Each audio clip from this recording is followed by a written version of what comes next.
Okay, so for this term, the first assessment item you're going to be doing is the Urbanisation oral presentation. So it's already on your classroom. You will see I've changed the classroom a little bit under classwork, and this is where it is. So I'm just going to click on it and step you through it.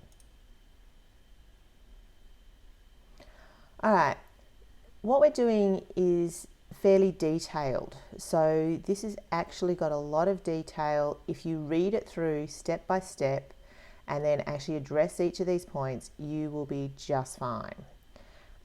So it's not complicated, but there is a bit of work to be doing.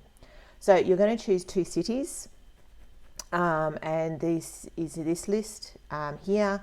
You can choose one in China and one in America, or one in Australia and one in America, or whatever your choice is, but you need to choose 2 cities. If you want to choose a different city altogether, let me know and we'll have a chat. Then what you're actually going to do is you're going to collect some data on your cities, and this is some suggestions about the different data that you need. So these are shoulds, these are may also, so be conscious of the language that's used here. So you should include this, but you may also want to do this. All right, so you need to be doing that sort of thing. I'm going to show you in a different video about how to do your graphs if you are using a particular website, which hopefully will work for you. I'm not sure if it will, but we'll have a look. Then you're going to talk about push and pull factors. We haven't talked about them yet in class, but we will. And so you're going to be doing that for both your cities. Then you're going to talk about impacts of urbanisation, and urbanisation can be a positive or a negative impact. So you want to have a look at a bit of both. So here we do say positively and negatively, but then you actually want to think more about the negative impacts overall, because what you're going to be doing is looking for a solution for those negative impacts. So we want to do a compare and contrast here of your 2 different cities of the negative impact, so the most significant impact. So when you've got 2 cities and you're doing a compare and contrast, what you're looking for is, was the most negative impact the same for both? And it may or may not have been. So if it's a comparison, then they're the same. If it's a contrast, then they're different. And then you're going to have some possible solutions. Keep in mind there's a lot going on here, but I'm not after a lot of detail. I'm just after some general scene setting. I'll talk about more in this in class. Then I want a Harvard-style bibliography, please. Now, when you're doing presentations, so you are presenting this material, and I'm going to give you a look at the template as well.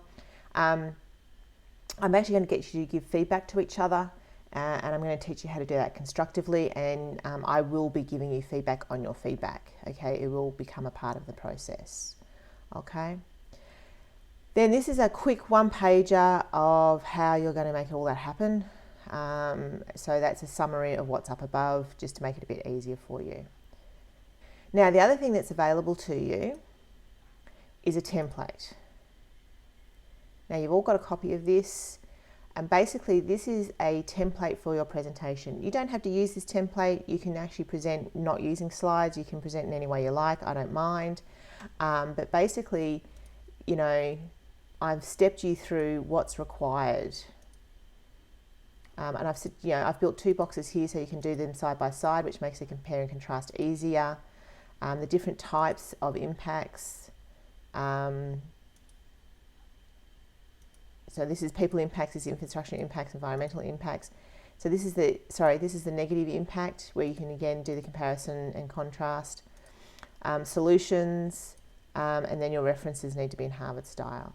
As you can see, I've not made this pretty at all. I've not done anything fancy. I have just given you a template that steps you through what is required. Not hard, change it any way you like. But we will do some stuff on this in class, but this is just to get you started. Now, the most important thing you'll see is that I don't have a rubric yet. That's because I need to just double check some things before I release the rubric, and then I'll get that out to you. So sorry about that, but I did want you to see what the assignment was, because I'm asking a lot of you, so I want to make sure that we get underway fairly quickly.